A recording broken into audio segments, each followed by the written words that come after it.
প্রস্তাবিত বাজেটকে বিনিয়োগ বান্ধব মনে করলেও এর বাস্তবায়ন চ্যালেঞ্জিং হবে বলে মনে করছেন ব্যবসায়ী নেতারা।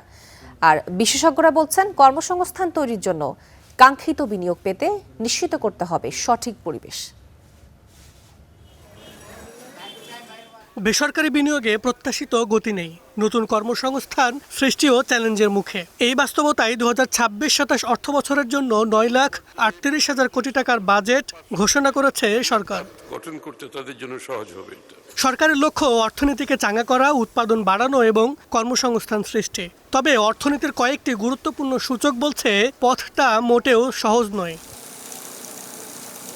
চলতি অর্থবছরে মোট বিনিয়োগ কমে জিডিপির 27.93% নেমে এসেছে। একই সময়ে জাতীয় সঞ্চয় কমেছে প্রায় 0.74%। শিল্প খাতের প্রবৃদ্ধি কমে দাঁড়িয়েছে 2.86%, যা আগের বছরের তুলনায় উল্লেখযোগ্যভাবে কম। বিদ্যুতের নিরাপত্তা চাই আমরা। 2 নম্বর হচ্ছে আমরা পোর্টের এফিসিয়েন্সি চাই। আমরা আইন শৃঙ্খলা পরিস্থিতির উন্নতি চাই। আমরা চাই যেন কস্ট অফ ফান্ড অর্থাৎ ব্যাংকের থেকে যে আমাদের লেন্ডিং রেট এটা যেন সহনীয় পর্যায়ে থাকে। এই মুহূর্তে যে উদ্যোগটা নিতে হবে, বাংলাদেশ ব্যাংকের কিছু রিফাইন্যান্সিং প্রজেক্ট করতে হবে যাতে করে আমরা স্বল্প সুদে আমরা বিনিয়োগ করার জন্য তহবিল পাই।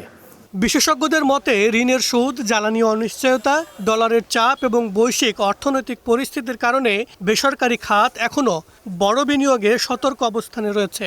ফলে কর্মসংস্থান বাড়ানোর যে লক্ষ্য সরকার নিয়েছে তা অর্জনে শুধু সরকারি ব্যয় নয়, বেসরকারি খাতের অংশগ্রহণও জরুরি হয়ে পড়েছে।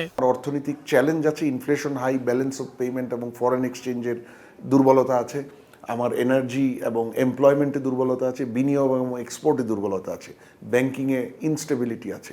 এগুলোকে মাথায় নিয়ে আমার রিকভারি প্ল্যানটাকে সাজাতে হবে। বিনিয়োগ বাড়াতে বেসরকারি খাতে আস্থা ফিরিয়ে আনার তাগিদ বিশেষজ্ঞদের। মাহবুল ইসলাম, স্টার নিউজ, ঢাকা।